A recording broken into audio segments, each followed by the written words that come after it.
Chapter 1. There once was a small monster, an incoherent tangle of black lines called Maximus. Max grew up in a small town in the middle of nowhere, and no one knew that he was a monster. The people in the town were blind, you see, or at least mostly blind, and they could only see dim shapes. Miss Meecroft thought that Max was a cat, and he always tried to say meow to her when she passed by.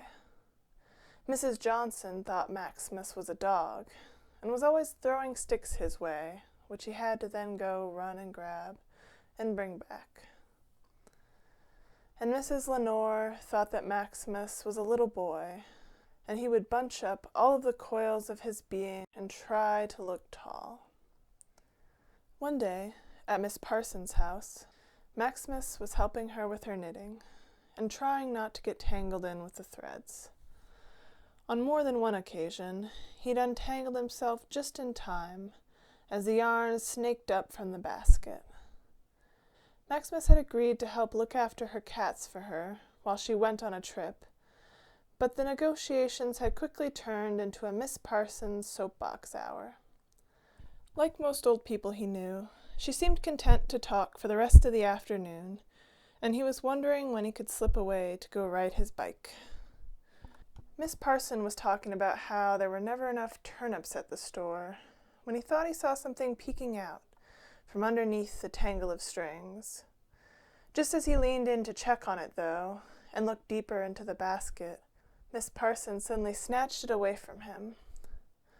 "That's enough, dear," she said. "You probably have other things you'd like to be doing. I can manage this on my own." So Maximus hurried away. Throughout the years of stopping by Miss Parsons' place, he'd noticed that yarn basket more than once. It seemed to move sometimes, out of the corner of his eye, but he was always sure that he'd imagined it. Chapter 2. As Maximus grew older, his classmates started seeing things in him too. Mostly they just projected their own images onto him. He was too nerdy for the fun kids, and too zany for the nerdy kids, too literal for the artsy kids, and too spacey for the smart kids, too serious, too smiley, too stupid, too smart, and everyone wanted him to be more completely someone else. Still, he managed to find a few friends, and a group of people to hang out around and have lunch with. One day, they were all going to the movies. Well, specifically, they were all standing around talking about going to the movies as a group, and not one person made eye contact with Max throughout the entire conversation. So he decided to tag along with them anyway. When he got there, they were all sitting in the back of the movie theater talking and laughing. They were barely paying attention to the movie. It was a sort of IMAX theater, and when Max looked up at the screen overhead, he was horrified. There was no movie playing at all, only a glowing beige screen with an evil grin and fangs. This movie theater was a vampire, looming over them and slowly sucking their life energy away. How did they not notice? How did they just sit there laughing and talking? Oh, thank goodness it was just a dream. He sat up in bed and caught his breath. And yet, it had felt so real. When he got up to go get a drink of water, he squeezed through the living room on the far side, all the way between the couch and the wall, avoiding eye contact with the TV as he passed. It was hard to look at any screen the same way after that. Even the flat glass of the microwave raised his suspicions. He squinted at it darkly the next day, watching his sad soup slowly spin in the dim light. Chapter 3. Years later, Max finally got out of his small town and found his way to college. His roommate actually seemed to see him for who he was, or at least mostly. He could stop holding all of the loops and coils together and actually be so much more for a while. A big cloud of coils instead of a dark tangle. It was such an amazing feeling, and he never wanted to go home. Still, he went back home for holidays. Christmas, Halloween, Easter. How different it all seemed now. It was beautiful to look at all of the old places he'd known, and feel all of the distance of time. But talking to the people was less beautiful. Miss Meecroft, who'd thought he was a cat, was disappointed that he wasn't a lion by now. Mrs. Johnson, who'd thought he was a dog, wondered why he hadn't found a wolf pack and wandered on to somewhere new. And Mrs. Lenore, who'd thought he was a little boy, wondered why he wasn't a man yet. I spent all of this time trying to be what you wanted, he thought, and it's still not enough?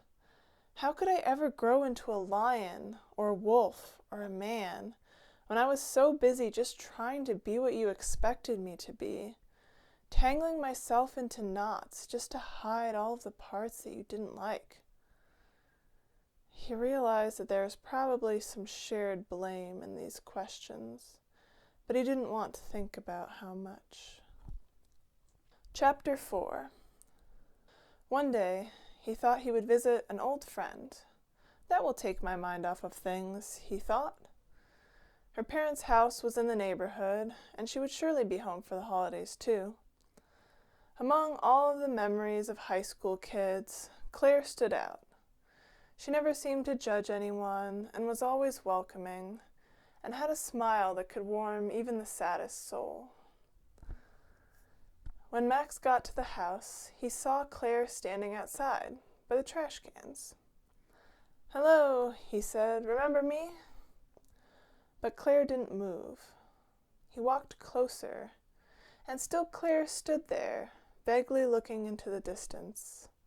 "Hello?" Finally, Max walked around to one side, and he saw, to his horror, that Claire was a cardboard cutout. "What?" he said. "How?" His confusion was interrupted by a noise. Out of the house came crashing Claire's dad. He had always scared Max before, but Max had figured that that was the result of being a kid. All adults seemed scary. How wrong he had been. Looking closely now, he saw a deep red fire glowing behind the man's eyes. "Get the hell out of here," he yelled. "She's gone, all right." The man rushed forward, sprinting at Max, who stiffened up like a tumbleweed and rolled away as fast as he possibly could, dodging anything that could trip him up. He could hear the man's new wife calling after him to come back. Laying in bed that night, when the fear had finally passed, Max wondered at it all. How could he have cared so much about this person, yet missed so much? There was so much that was going on that he never saw, and ultimately, his friend had been hiding behind a cardboard cutout, for safety or to escape for a while. Where was she now? Who was she now? Max realized that, as much as people had missed who he was in school, he had missed things too. He hadn't been there for people when they needed it, people he cared about, because he too had been blind. Chapter 5. The next day, still reeling from his discovery, Max stopped by Miss Parsons' place. Surely she would want to ramble, and maybe he could think about someone else's problems for a while. She was as welcoming as always, though getting older than he remembered. Max rolled inside and petted some of the cats. There were some new ones since last time, and he wondered if some of the other cats had passed away. He couldn't remember them all, to know for sure, and he didn't want to ask. Anyway, cats have a sneaky habit of hiding away when guests come, so maybe that's where the other ones were.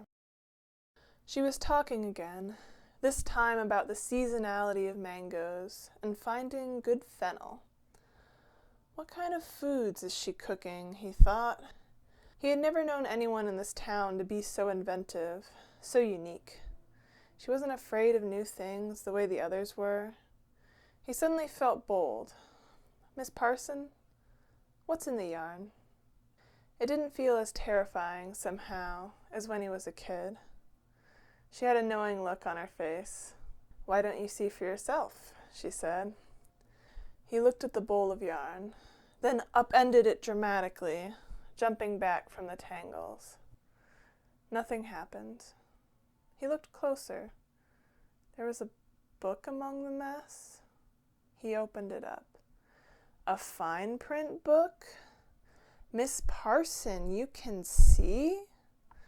She just smiled. But I thought no one here could see. Then you know I'm not a cat or a dog or a little boy? She shook her head. You can't tell who can see just by looking at them. There may be many people in this town who can see. He stared. But then what about the yarn? I thought I saw it moving, he said. She considered this for a while. The whole universe is made up of moving strings. Or at least that's what the scientists say, she said. Aren't you, after all? Maybe once you understand how all of the strings work, you'll understand this yarn as well. Max could see that that was all of the answer he was going to get from her for now. He looked down at the book in his hands. What's in the book? He said. Spooky stories, she replied. Like what? He said, flipping through the pages. Well, she said, there's a story about the ghost of the autumn woods, which lurks in the darkness and smells like sweet campfire smoke, and... He snapped the book shut. Actually, he said, I think my ordinary life is spooky enough right now. They both laughed and sat around talking about life for a while.